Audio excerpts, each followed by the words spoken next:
crisis brewing inside the Biden administration. That is the crisis that is known as competence. Tonight, with a steady stream of resignation, the vice president's office is in a state of turmoil. This, as many other former and current staffers are now complaining about what they describe as a mean, hostile work environment. According to reports, multiple individuals describing Kamala Harris as a, quote, soul-destroying bully who frequently is lashing out at her own staff for her own failures. Here with reaction from the Trump Organization, Eric Trump.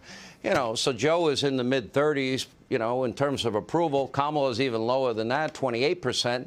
There's not a single thing I think they can point to, Eric, that says, oh, this is really working. We're doing a really good job here, unless you could point it out.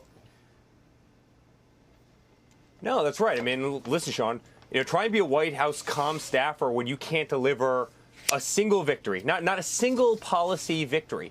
You've got the worst inflation that we've seen in 30 years. You've got a horrible jobs number. You saw that, 210,000 jobs, the worst jobs number we've seen in a long time.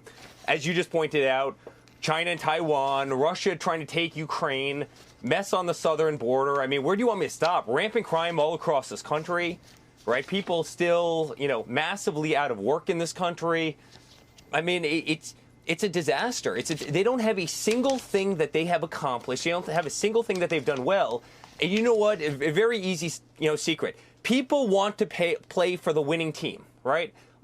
There are no wins. These people aren't delivering any wins. This is a losing team, and it's not shocking that they know Biden won't run again. They know Kamala is no longer kind of the darling child that she used to be. And so what's their future in the White House? They probably want to go back into private industry, which I completely understand. And that's why people are fleeing, left and right.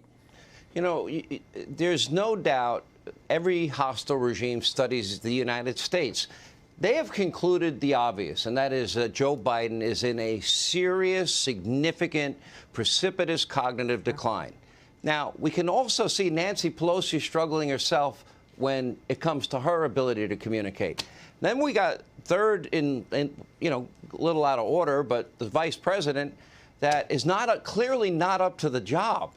So now all these hostile regimes, as we were just discussing, want to take full advantage of a weak America and with no real leadership and no ability seemingly to engage in a way that would be significant to anybody's benefit.